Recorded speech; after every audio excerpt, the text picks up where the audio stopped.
Right, so welcome to the fifth lecture on random processes. We have been going through the foundations of random processes in the form of discussing a little bit of probability theory, right? We covered some aspects of that, and then we started bringing probability into um, say talking about probability of events, variables, and processes, right? So what was the main theme of the last lecture? Yaad hai? Deterministic variable. From yeah, so we were going from deterministic to random. So the theme was mainly to make this jump, right? So we wanted to go from deterministic to random, yeah. And in deterministic there was event, we went to random event. Then there was variable, we went to random variable, and process and random process, right?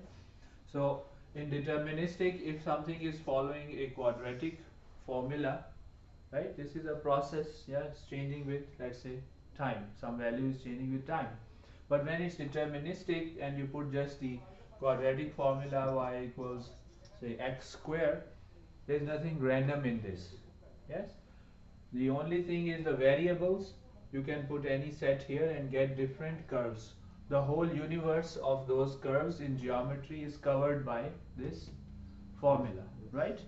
um, in our case, when we go to probability, then we try to talk about chances of this happening. We try to limit that universe. Now, even in deterministic, sometimes you limit that universe. कैसे करते हैं limit? Without going into random. Fix कर देते हैं कि यहाँ से यहाँ Range. Yes. Often, the x is going to be a positive number. Let's for your application. So you are already used to limiting that universe, right? But in the form of what? Hard ranges. Yeah. Sometimes you can also limit that universe in terms of, say, discretizing that x can have only values 1 2 3 4 5 6 up to here, for example. Yeah, but you're not used to saying that okay, x is going to pick a value based on a random happening or event, and that's where this omega thing came in for us, right? To emphasize that when and omega was something coming from what? A random experiment was the result of random experiment. And we saw that the outcome of a random experiment, the if it has numeric values, if it doesn't have numeric values, to make it a variable we assign numeric values, right? I'm just summarizing really fast.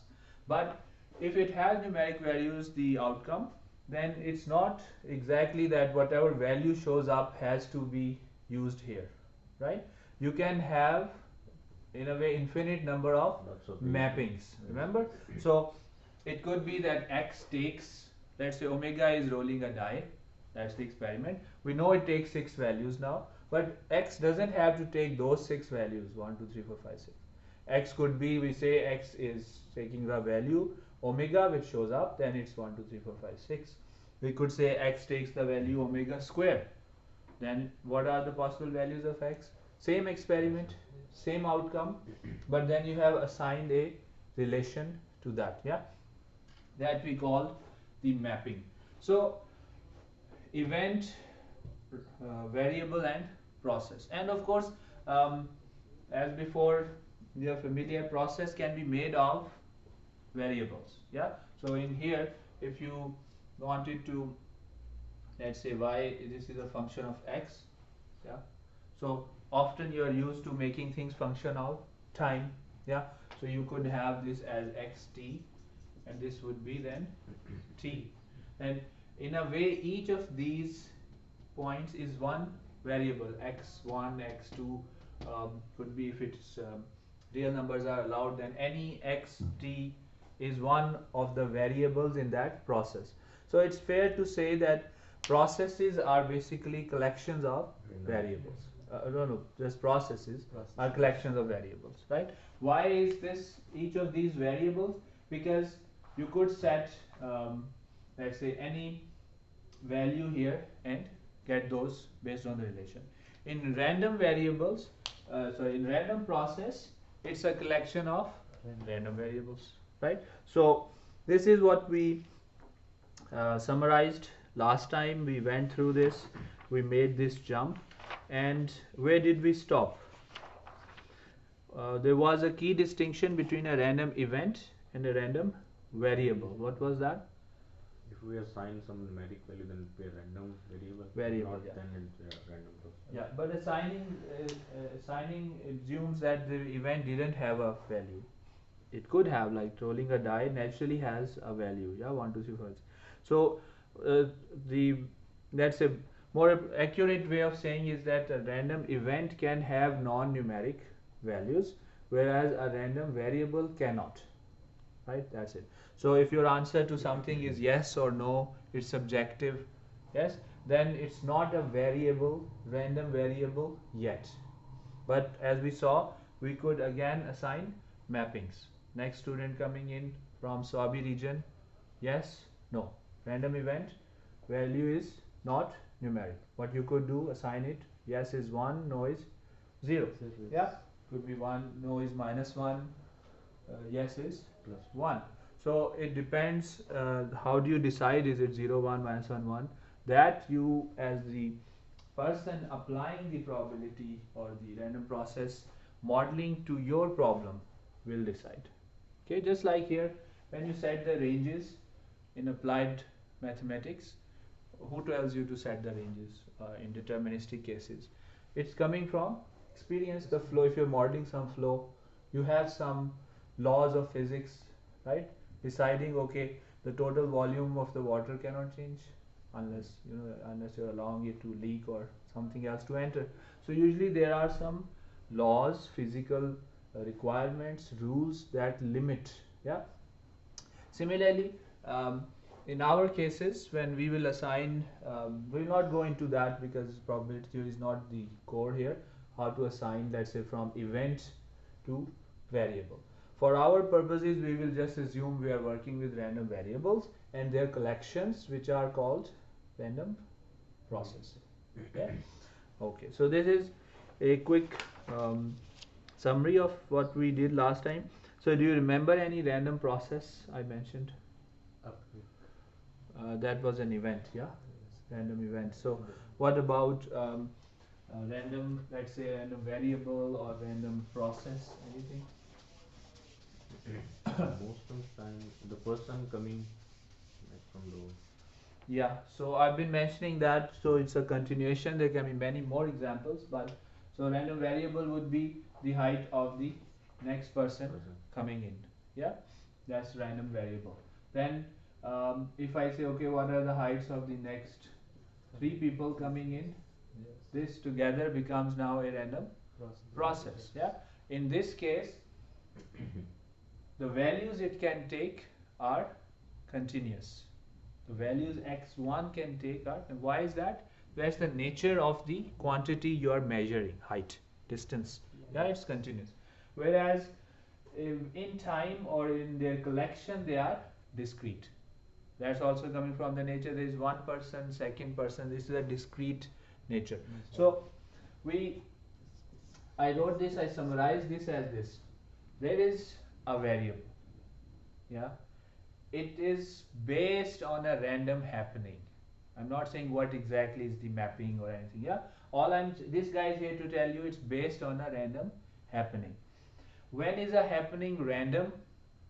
If for mathematical formalism, yeah, from a mathematical perspective, based on Kolmogorov and all that, a happening is thought to be probabilistic, random, stochastic, if it satisfies these conditions, that it has a universal sample space associated with it.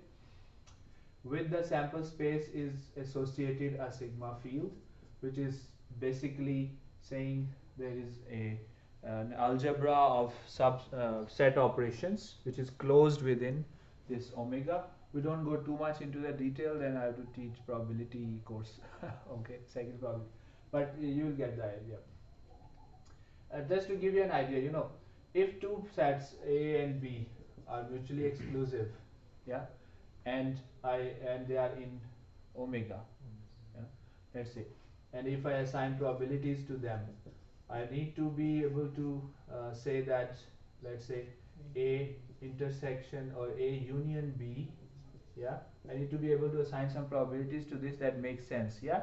But what if there is no sigma field associated with this guy such that A union B, let's say, is not in omega even though A and B are both in omega, closed within itself, then all of our sensible assignments rules will go crazy. समझ है ना? तो I just touch, but you can read more on this. It's okay. Okay, why do we need this? You're from maths, so you will enjoy it. Engineering guys often just skip it. Yeah. Okay.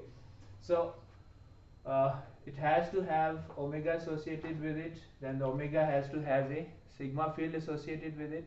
Only then can we assign Some proper measures that they are needed for the measure theory actually.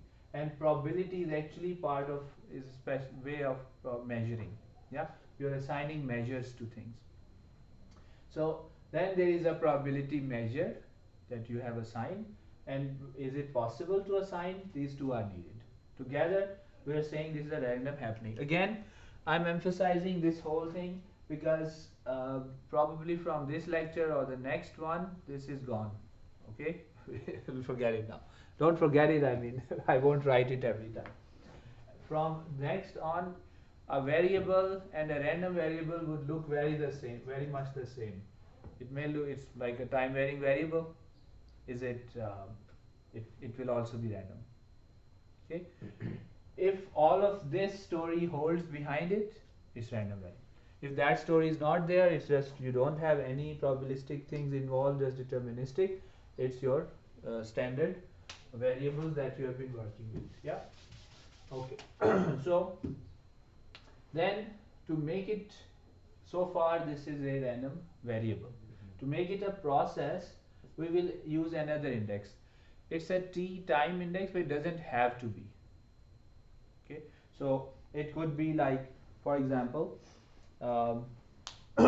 temperature across a rod, then this is measurement, yeah, or length. So we usually use t, but that doesn't mean we're restricted to time. It could be some other measure, yeah. Okay, so this thing, and here we made two distinctions in the values x can take, in the nature of the value. They can be discrete or continuous, yes. Later we will call this discrete state random variables, because it's a good definition that what are the states it can take, yeah. And this we will call continuous state random variable. But that thing, what it does, if let's say this is the t-axis and this is the x-axis, sorry, x, I mean, not the x-axis, but okay. Then being discrete and continuous affects what, this side or this side? Vertical axis or the horizontal? Sure. The values x takes, this is x, yeah. So the values x takes are discrete. If they are discrete, then the discretization is happening here. But that doesn't say anything about this guy. So then you need to have something here also. So we say t is in some set t, where this thing can then be, this t can be again discrete or continuous. And this thing now affects here, yeah. So I gave you example. This our example here. Where are we continuous and where are we discrete? In the case of heights of 3 people coming in. Right. The numbers of random variables, the numbers of persons are discrete. Yes, here. And the heights are continuous. Yes. So the evolution of the process, first person, second, third, is discrete here, yeah, and the heights are continuous. What if as I gave the example, how many mobiles they have? Right. So we're not measuring the heights of the next person coming in. We're hiring. Okay, how many mobiles does the next person coming in have? And the second person can. Then here it's still discrete. Discrete. What happened here now? Also discrete. Also discrete by the nature of the uh, experiment or study you are doing. Yeah, so these will be determined by that. So we looked at that, and that is where we stopped last time. So notice that we are now going from probability, lack of knowledge, to formal definition of probability, to some basic rules of probability, from formulas, base, total, all that. We're done. We have now jumped from deterministic to random, and within random we have now combined everything that we have discussed. The playing field will be same for all random variables that we're using in random process. Playing field? Which means the sigma field that we use. Sigma field has to be associated with this guy, the sample space. Okay, and this is we're talking about for one random variable. If we're talking about for second random variable, the sigma field will be same. within this, In random process, we have lots of random variables. yes, yes. So in each Um, random variable, there will be a sigma field.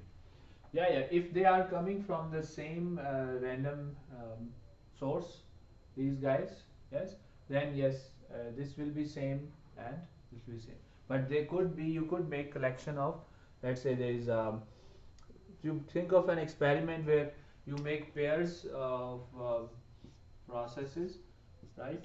Pairs, roll a die and toss a coin. Roll a die, toss a coin. So then what happens? This is still something random, but this guy can take values 1, 2, 3, 4, 5, 6. If you're picking, the mapping is just this, and this guy can be heads or tails. Let's say you have assigned, to make it variable, you have assigned 0, 1. So this can be 0 or 1.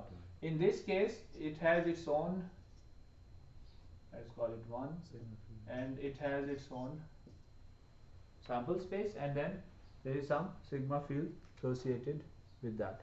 But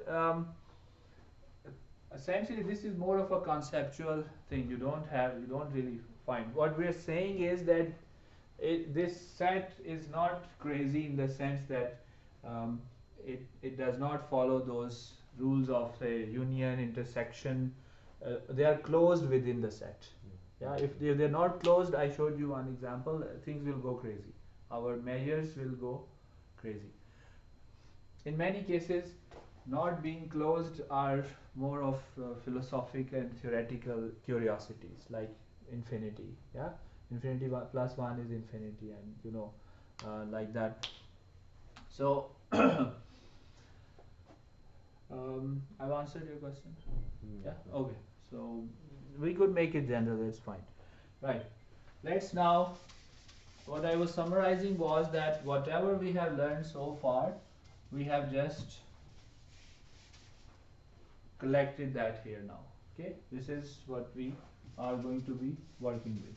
So now, once this is done, we ask ourselves, okay, how do we assign probabilities to these x values now? I'm just going to write it x now. Yeah, the random variable x. Yeah, if there's a collection of them, it will be called a process. Yeah, so how do we assign and collect, let's say, probabilities to these guys? Now for that, things become a bit interesting now. Is, let's say, we have this x. Before I can talk about assigning probabilities, what do we assign probabilities to? States of x, right? Let's say, what are the chances next person coming in has 2 mobiles, has 3 mobiles, right? So what do we assign probabilities to? States of x. Yeah, so let's start with the variable. So for in our case, since we want to put our probability measure here, then x, the states of x will go on the x-axis now. Okay, so if it's rolling a die, what are the possible states? Right? Then assigning probabilities here. Now without going into actually rolling a die or anything, what we need to ask ourselves is something about the nature of the states. Okay, then depending on that nature, we will have to attack the problem differently. Okay, so One thing is X can have finite number of values. So I'll just I'm talking about states or values X can take on. Yeah. So finite, like rolling a die, is it finite values? Yes. Yes. Yeah. Height of a person, Fine. No, sir. Not fine. the values it can take. Height is a No. continuous variable. Yeah. Yes. So their height could be 178 centimeter, 178.0001. The fact that we really can't measure up to, say, doesn't matter. Theoretically, they can have any height. Yeah. So there is the thing we call Countable. continuous, or in this case it will be infinite. But there is something in between. I think someone mentioned already. What is it? Countable. Countably Infinite. infinite.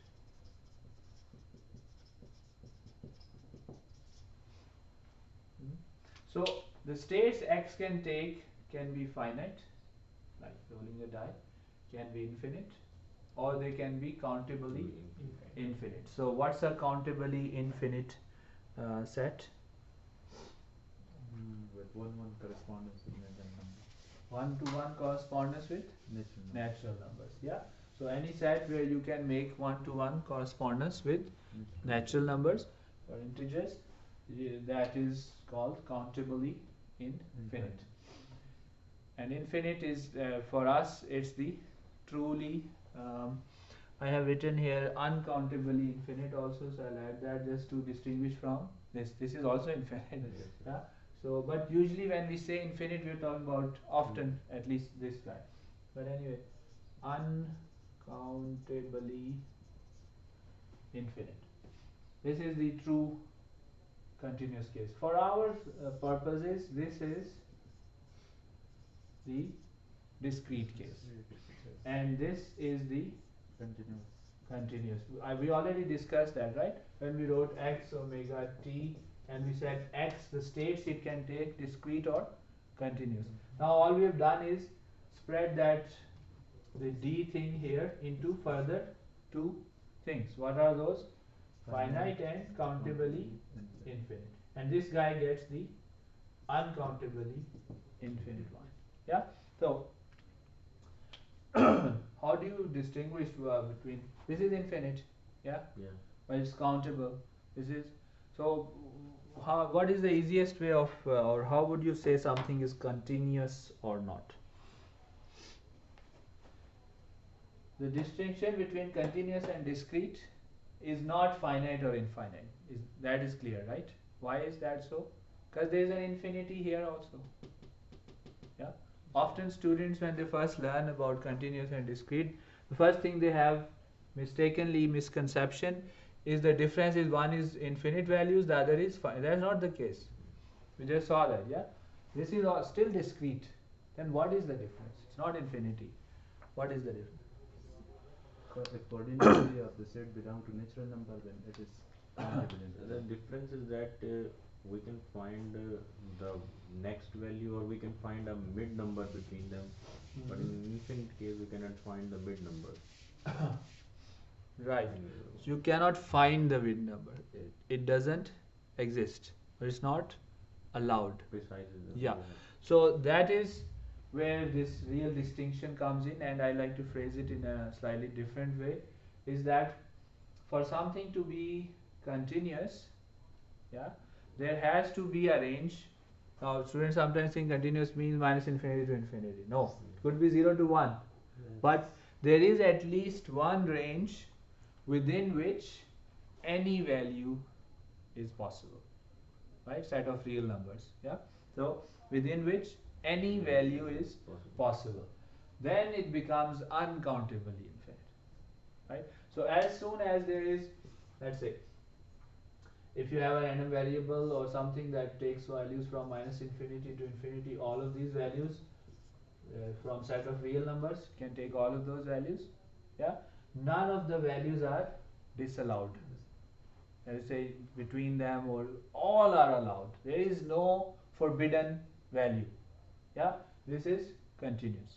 Now You don't have to have, you can still have forbidden values, but then within some range there is some interval within which again this thing holds that within that any value is allowed. So let's say you're restricting yourselves to 0, sorry 0 is here, so I have to 0 to 1. Now you not minus infinity to infinity, but if you are saying within this interval there is this at least one interval where all values are possible, yeah, so again this thing becomes infinite or proper continuous, yeah. As soon as you put gaps, put spaces where values cannot exist, right, then you are going towards discrete, yeah. So discrete is what you are saying is, well, these values are not at all possible, okay. So that is basically what we will call, and countably infinite is basically what.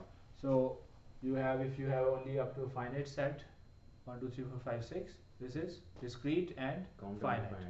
And if you can allow, you say any real any integer, positive integer is allowed, you are going into countably infinite, but that is discrete. The thing that makes it discrete is not discrete or continuous is not if it is going to infinity, it's this disallowed values. There is no range where we can say that any value within that range is definitely allowed, yeah, so it doesn't become continuous. Okay, so now why did we do all this classification? Because actually the way we assign probabilities will depend on this understanding, okay. It will be different for different cases. So the biggest distinction we make is discrete versus continuous. So first we'll talk about how to assign Discrete. probabilities or collect probabilities for discrete random variables, yeah. We're not because it's not one example, I'm not going to assign like rolling a die and giving it 1 by 6. This is more like talking about the concepts, the formulas, all that we use, yeah. So do you know how we, or what kind of tools we use, methods we use, or formulas or something where we have collected probabilities of random variables? Distribution function. Probability distribution, yeah. Yes. And then there is probability mass function, Mass function. and then there is probability Density function. What's the difference? We will see that, but this is more of a revision, yeah. We do this undergrad in a not maybe with more easier way, and we take more time. I'm just going faster, yeah. Probability mass function is actually the probability at some fixed value, and probability density function is that from that point where it's starting and where that point, all the values between them is a probability density function. So for a range, you Yes, sir. okay, yeah. That's a consequence of being density, or yeah, you're right. But we will also see, but that is something we will see now. So let me start with the which case, the discrete one that covers these, yeah. So discrete random variable case. We're not on processes yet, yeah. So let's start with the discrete random variable. So we know that if it is discrete, either countably or uncountably infinite, countably finite or just finite, doesn't matter. We know that x can take on values, let's say there is a random variable x which can take values x1, x2, x3, x4, so on, yeah. Remember, this is not process. I'm not talking about x over time or something. These are the states that x can take. Like rolling a die, in that case these will be 1, 2, 3, 4, 5, 6. Only one of them will happen. This is not a process. Yeah, rolling a die 6 times, then you are going into a process, yeah. So here I'm just talking about discrete random variable. So one tool we often use is called the probability distribution. Yeah, and this we define as probability x equals xi, such that xi is from x1, x2, x3 and so on. This is the formal definition of what? Probability distribution. Yeah. So this is just a name, we didn't do anything. We could have made a table or a graph. Yeah, but since we like the algebraic notations mostly, so we need to be able to refer to it again and again. So we will call it, the D is a distribution, not density. Yeah, probability distribution. What is it saying? This, you know this symbol? This means it's defining. They are not equal in. When you define something, you're not like they are equal some inherently or something. You're just giving it a symbol name. Yeah. So we say this. You remember? This is not just any P. It's the probability measure. This we have already defined or discussed. It follows Kolmogorov, all that. Yeah. So this is the probability that x takes on the value xi, and from here on we will define it or rewrite it or represent it as the PD, which is small p x xi. What does this x represent? The random variable. Usually the notation convention is to have it capital, and the states it can take on are taken as small value. Yeah, keep it general. So instead of writing this whole thing, from now on we will write this thing, and with this that xi is in one of these, it takes one of these values. Now, what's probability mass function then?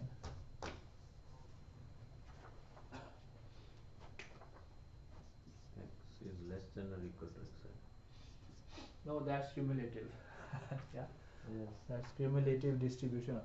So there is a very slight distinction between these. Okay, sometimes it helps us to say that x, we want to allow x to be in set of real numbers. Okay, we don't want to limit it here, even though we know that the states x can take are still these. Okay, but we want a formula. This formula is saying I hold true for only these values. But what about the other value? Let's say I take, if x1 was 1, this was 2. What is the value at 1.5? I know it's 0. Right? But this formula says, doesn't say it. Huh? It says I know these values here. Yeah.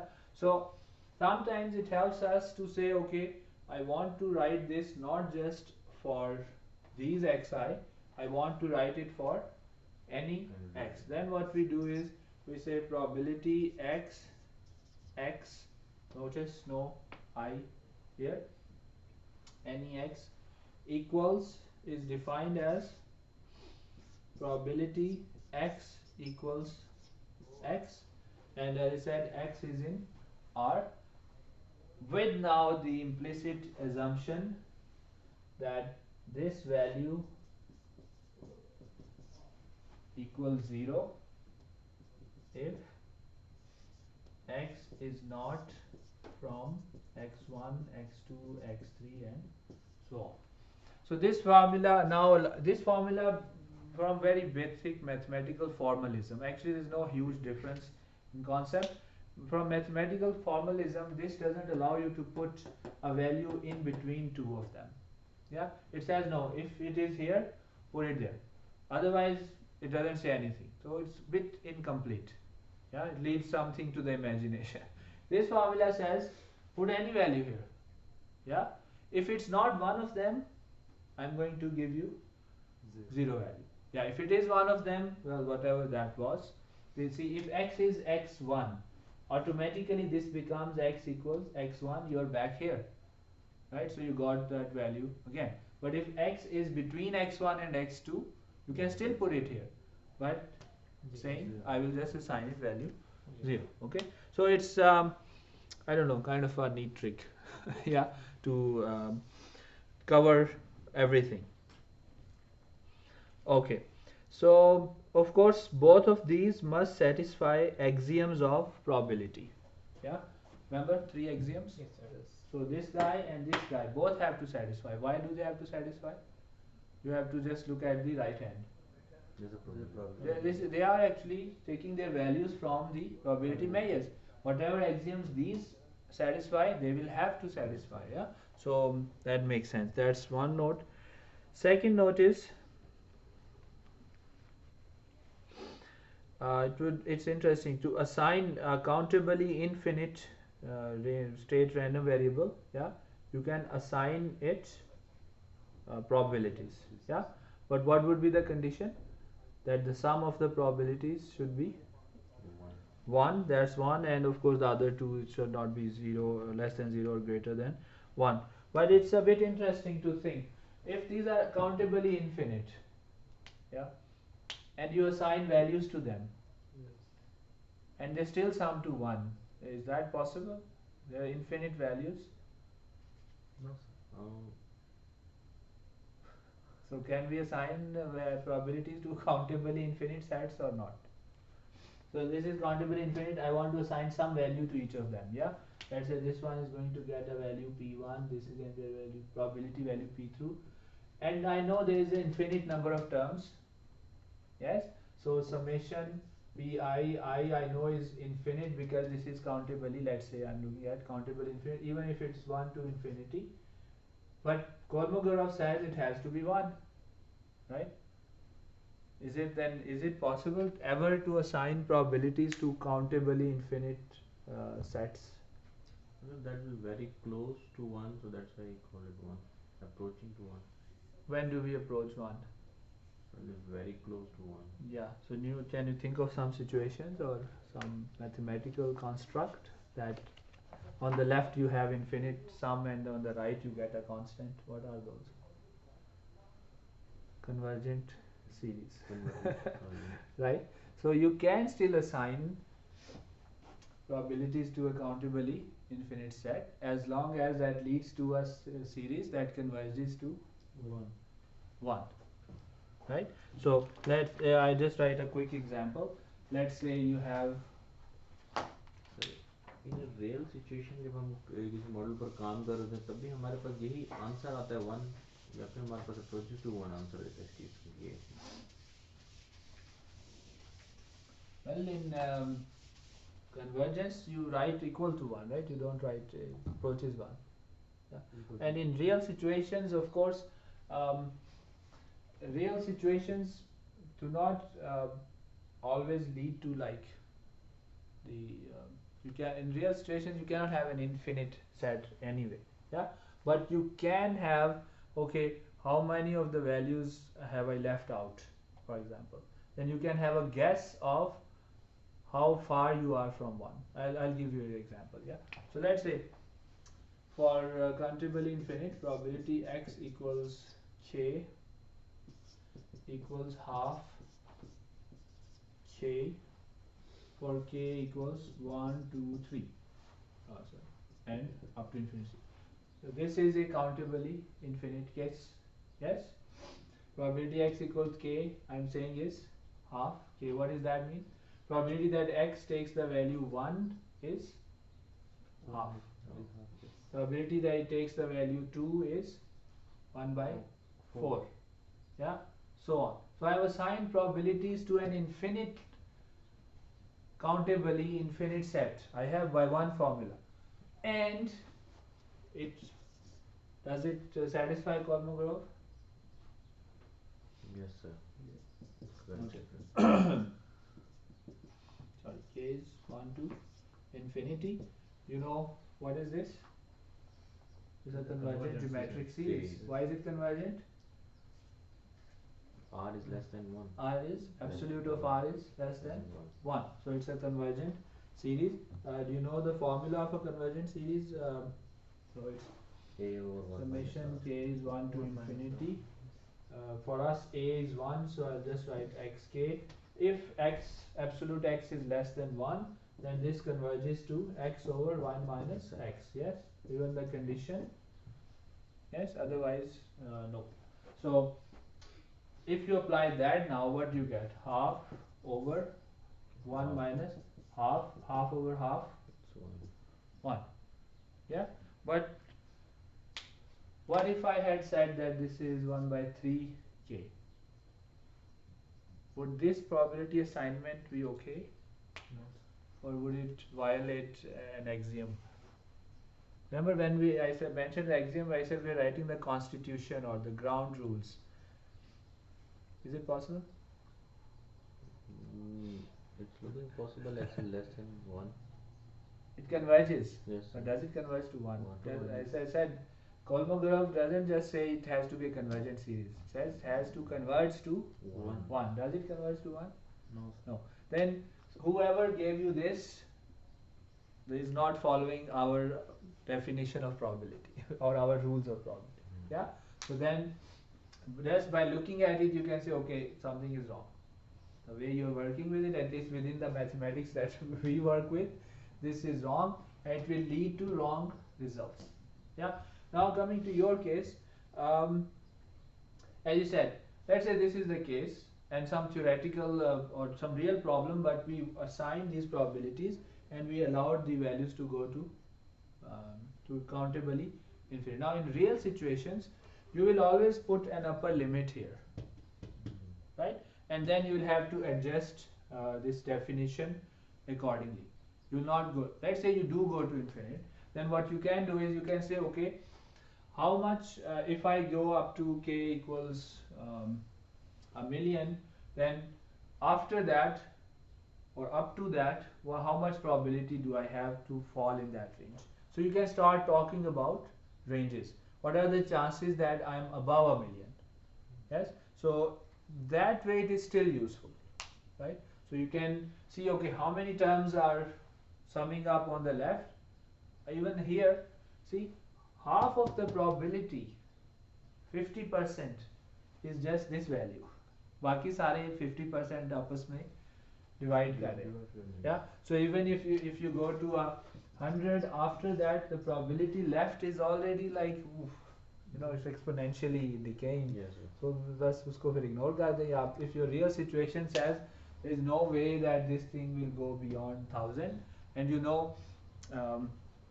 don't want to say correct that, there are ways to change this thing so that you then go only up to 1000, but then you're not dealing with a countably infinite case. So we'll take those value which has a high extreme contribution in that. So we'll neglect very low. Probability. Neglect, or at least say, okay, this is the probability of that range happening. Beyond this, their probability together is, I know, if I know this probability is 50%, I know the probability of all of these remaining is 50%, right? Together these two are around 75%, because it's half and 1 by 4. So the rest are just 25%. Then these are, so you can talk about that. There is an interesting discussion, we will not have it here, but as I mentioned, Pascal's conjecture thing, so it's very interesting to read on the let's say the other debates going on in your field. Yeah, there is more or less open debate on this issue, that can you assign uniform probability. Uniform probability means that every event has equal probability.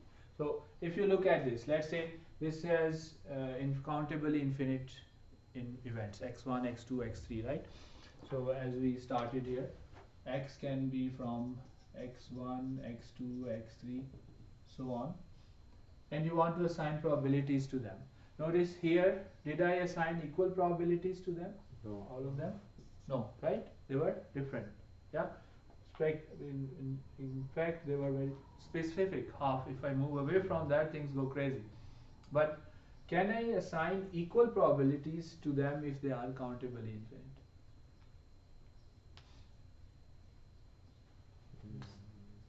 That would mean it's uniformly distributed, but can I do that? No, sir. Why? Sir for example अगर हम 0.1 value भी assign करते हैं वो तो फिर 1 से ज़्यादा हो जाएगी, ऐड करते जाएंगे। Add going. And we are saying if you take this away and just assign px equal to k is 0.1, whatever you assign, it will lead to an infinite sum, Yes. right? And remember, you can only assign between 0 and 1, yeah? Negative नहीं assign, so you cannot cancel out. Yeah. So it will always sum to something greater than, actually it will sum to infinity, yeah? So by Kolmogorov's theorems or axioms, a uniform probability, equal probability of events for countably infinite sets is not possible. But there is a debate called the De Finetti lottery. De Finetti is relatively recent, maybe 1960s or something. Kolmogorov, 1930s, yeah. He argued and he wrote quite extensively that it should be possible to assign uniform probabilities to countably infinite sets. And he, with that, the thought experiment, you know what's a thought experiment? That cannot be done on paper. Yeah, or philosophers Philosophically. often use it to say explain a point. Yeah, so there are many thoughts experiments in sciences. I will just That have no mathematical formula or mathematical abstraction, you can say. no, it can have. You will try to formulate it, but it's more of something that we don't actually do or haven't done yet. But the idea is to bring home some point. For example, one of the most famous thought experiments is Schrodinger's cat. Pata hai? Okay, so read up on that. There are many others, but this one is De Finetti. I always forget spellings of his name, but anyway, I think I'm right. De Finetti lottery. Okay, and he imagines a lottery where there is infinite number of tickets given to people. 1, 2, 3, 4. Lottery में आप लेते हैं ना कोई वो ticket कहते हैं उसको, I don't know क्या कहते हैं जो. Yeah, you take that, and it should be possible to imagine that we know that let's say one of them is going to win, and before we hand out those infinitely to each one, it should be possible to imagine that the probability of any one of you winning is the same. Right? So with starting with that, he comes to the conclusion that Kolmogorov's third axiom, that all probabilities should countably sum to 1, is wrong. That's his claim. Okay, that shakes the very foundation of what we are working with. So I will leave that as a philosophical curiosity. People have to try to answer it in many interesting ways, but it's very interesting to read up on that. Even up to 1999, 2000, I think 4, there are papers coming out on trying to say, is he wrong, is he right? Because if he is right, then Kolmogorov's third axiom is wrong. But then what do we do? It's a long debate. Yeah, I just want to whet your interest on this, get you interested in looking at it. So let's read up on this as a curiosity. Let's see, we still have some time.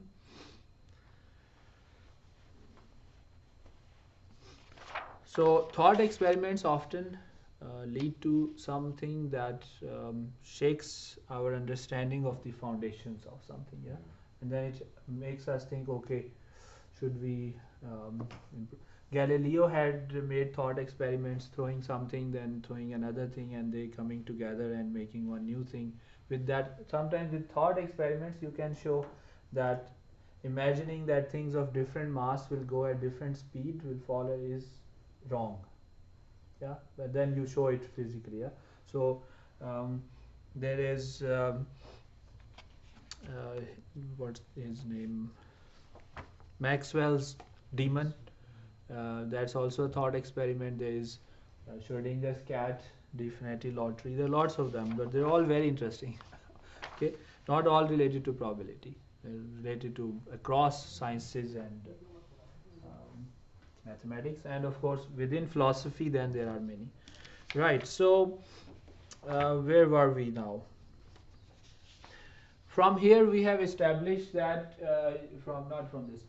we have established that you can assign probabilities to countably infinite sets also, but our conclusion is that they will have to be very specific such that they form convergent series which converts to 1. Yeah, otherwise no, not allowed. And that for our case that excludes uniform distribution. You cannot assign any alpha that you say 0.1, any alpha you assign will inevitably sum to infinity, and then from our understanding so far that's not possible. Maybe it changes in future, I don't know. Okay, so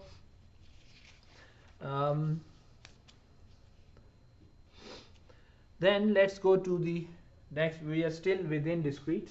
I'm not going to continue today, or we'll see if there is time, but you touched on that, the probability in ranges, yeah, but one of the most common range is to what are the chances that this thing the temperature remains below 40, below 30, yeah, that is called what? When we collect probabilities like that, we call it the cumulative. If we are talking about discrete time, then we read it as cumulative distribution function. If we are talking about continuous time, we read it cumulative density function. And often people make it small d to show continuous, but you know it. So what is that? Basically, the convention is to say fx x. Now a new symbol showing up. Yeah, you have seen it. This is more of a revision, but in a bit of more formalism. Probability what? Summation. That results in, yeah, but from probability, what it is? X is less or equal to x. Yeah. Previously, what was it? X equal to This probability mass function equals x. Yeah. But here now we have replaced this equal with basically this thing. So if this is 4 and this is your random variable x, you're saying what is the probability that the random variable x takes a value which is less or equal to 4. Yeah. So you're talking about a particular range. Now for discrete time random variables, this naturally results in what you mentioned, summation. Yeah. So how can we write this in terms of let's say if I have it here, remember the probability distribution, this guy, the first one I wrote. How can we relate this to this? So what is the relation? This summation of P of xi and px xi, but what? I from xi just Yeah. So if x can take values in x1, x2, x3, x4, x5, whatever, and this x, let's say it falls exactly on x3, then you are talking about what are the probabilities that it takes values x1, x2, x3. Although it's not saying that here, but by its discrete nature we know these are between them are 0 anyway. Yeah. What if it doesn't fall here? What if it falls, the x you chose falls here? What happens? If you read this formula, then it still gets 1, 2, 3 x1. yeah, because here you satisfy this formula, here you violate it, so it's still these three values. Yeah, so it generalizes like that. But the thing to notice is that the probability distribution and the cumulative distribution can be related by the summation, but this thing here is a definition. Yeah, this is, there's no thing saying they are equal, it's just we are defining this name. Yeah. Okay, so for rolling a die, yeah, what is the probability that you roll number less or equal to 6, for example? Yeah, so for rolling a die, you have, what are the possible states? 1, 2, 3, 4, 5, 6. So these are x1, x2, x6 or x5, x6. Yeah. Then fx3 means probability x is less than or less equal to 3. For our case, that would mean 1 by 6 plus 1 by 6. yeah. So it is probability mass function at x i's 1, 2, 3. 3. 3 we know in this case. So then this is 1 by 2 half. 1 by yeah 1 by 2 हो जाएगा half. yeah 1 by 6 right, plus 1 by 6 plus 1 by 6 plus. But what I want to show is that now you are summing the first three. Yeah. So if I were drawing it, this is this a uniform distribution by the way? It is. Yes, sir. 1, 2, 3, 4, 5, 6. Each one has a probability of 1 over 6. 1 by 6. Yeah. So we write the states on x-axis because we want the probability on the y-axis. Yeah. So each one is 1 by 6. So essentially you're saying wherever this thing falls, from there to the left, count the probabilities. Yeah. Sum them up if they are. What if they are continuous? You can imagine we will see that it becomes a integral. Yeah. What happens to summation?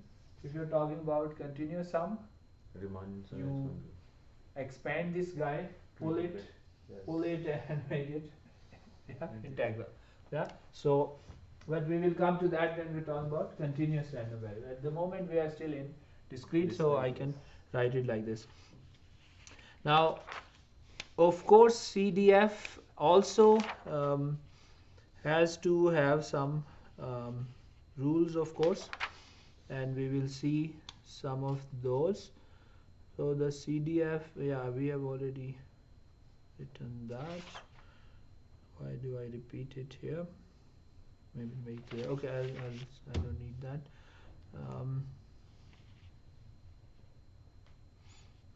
So for this case, let me ask you this now. I asked you for fx3. Yeah, let's continue with this case, so because it can help us look at some other things also.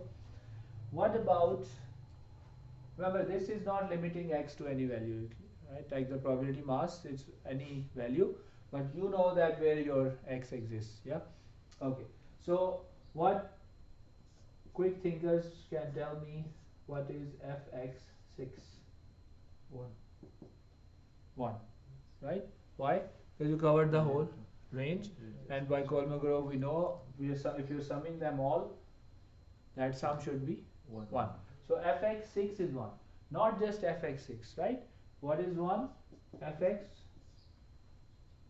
x is less or equal to 6. x less or equal to 6.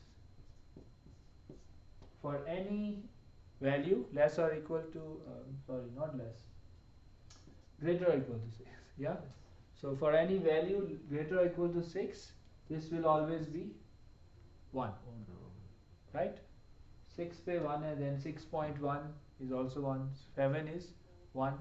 Sometimes students, if I ask them what is fx7 for this case of rolling a die, they say it doesn't exist.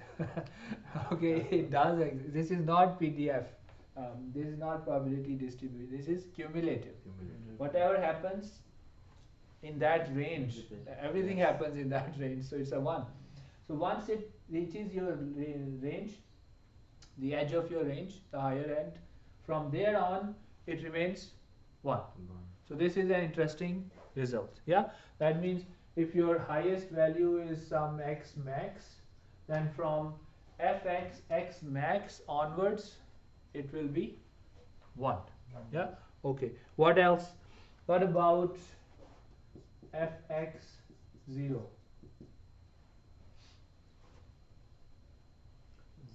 0 0 है ना? Yes. Yeah. Okay, what about fx 0.9999? Again 0. 0. So what's happening? Below x min, yeah. So fx x greater or equal to x max is 1, and fx x less Equal to x minimum. not equal, at equal it will be, yeah. So x min is 0. Yeah. And then I also sometimes trick students in my undergrads, and they get it wrong, by the way. The easy one is, of course, fx minus 1 is now what? It's again 0. It's this thing, yeah, it makes sense. But then I sometimes trick them and I ask them, okay, what is fx 3.5, and they say it does not exist, but it does exist. Then it is- Yeah, and what is that? This f of is x 3 जो 3 तक हमारे पास Closest जो भी होगा उस पे आप लेंगे, bring it to 3 and whatever that is, and so okay, right. So some properties of cumulative distribution function. Yeah, the probability density, probability distribution, and the probability mass have the same properties as probability distribution. Yeah, because they were exactly equal. Yeah, here this is leading to a summation, so it doesn't have to follow exactly those some values. Yeah, but then it has to have still have some. So what are the possibilities? Can you think of some properties that fx? Now I will talk about let's say a general. We take away these things. This was just cover some important points we have done.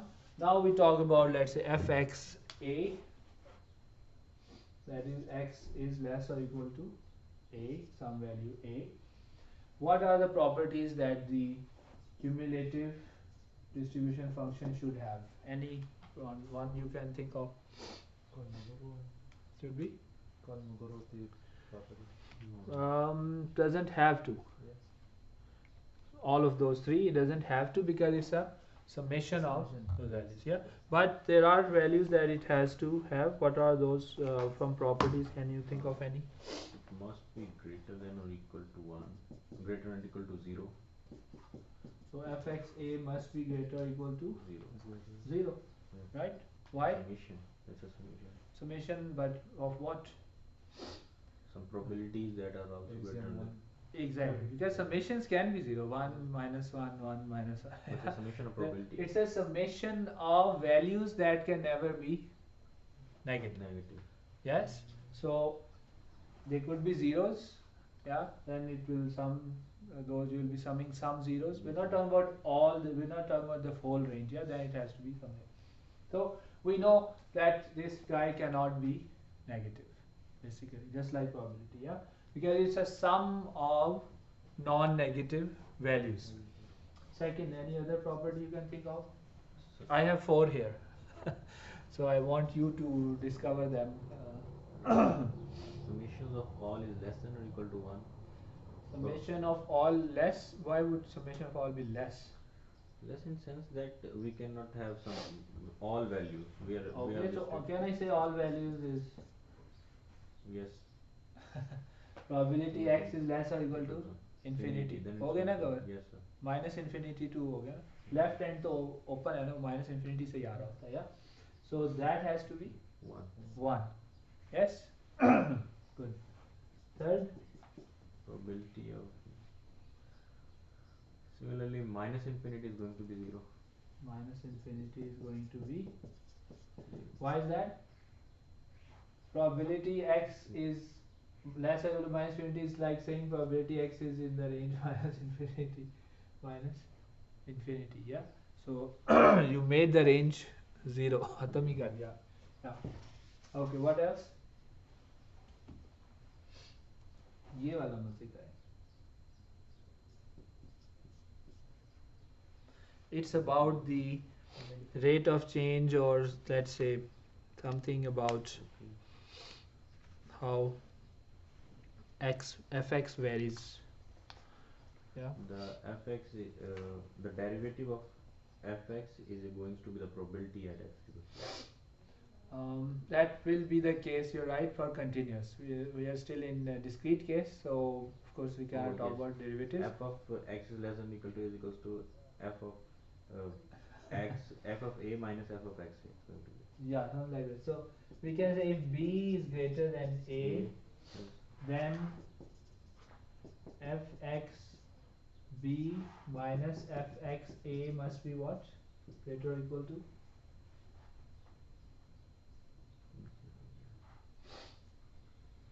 F of So b minus f of a greater than or equal to 0 to 1 over. greater than 0 here, right? So let's say x can take values, for our case rolling a die, yeah, so there are 1 2 3 4 5 6, yeah, and then you choose b. Fx b means what? Probability x is less or equal to b. And what is fxa? Probability x is less or equal to a. Now if b is greater than a, then a lies, let's say, to the left and b lies to the right, yeah. Then the density, the cumulative density distribution function up to b will have to be larger than a, yeah. So we can say that it is a non-decreasing function. Fx is a non-decreasing function. Why is that? Again, you can look at it in terms of probabilities. What are you doing after going from, let's say, a is here and b is here, yeah. So as you go to something larger, what are you doing going from here to here? Adding more probabilities. Again, what you are adding cannot be negative, yes. So you are adding positive values, definitely. If you are adding positive values, wherever you were here, you should be above or same, below नहीं. Negative values नहीं add होंगी ना. Yes, you can be there. Maybe you are adding 0 0 0, yeah. But if you, in most cases you are above or same, but basically you cannot be below. So for the case of rolling a die, how does the cumulative distribution function go? Well, here it is at the first it remains at 0, right? For less or equal, for less than 1 it remains at 0. Then it suddenly becomes 1 by 6. Then it stays there. Why does it stay there? Because these are adding 0, yeah. Then what happens? There is a jump, yes, and of course these jumps won't be allowed in continuous case, yeah, but we are talking about discrete case. Then it becomes 1 by 3, yeah. Then it became 0, it jumps, and it is then jumps, and then I am out of space, so you get the idea. But notice, this is a non-decreasing function. Now it's not necessarily increasing. In this example it is actually increasing. Well, actually no, there are points where it doesn't increase, yeah, but it never decreases. This is what this statement is saying mathematically, yeah. It never decreases. It's a non-decreasing function. And you know the reason now, yeah. Not just this example. We know that x less or equal to, if a is here and b is greater than a, this condition has to be met. Then whatever you have summed up to here is your fx a. Now to this thing, what it does is fx of b is sum of fx of a plus some, either some, there are some positive values because these are probabilities, or there are zeros, fine. Both ways you are greater or equal, but never less, yeah. So properties of functions and these things, they are often helpful in checking if our assignments, our calculations all are correct, and sometimes they also help us in decision making about these things. Okay, I think we could do the continuous case next time, yeah. So any questions? Many questions? Discuss तो हम साथ साथ कर रहे होते हैं. I'll stop this so that जाके पढ़ेंगे then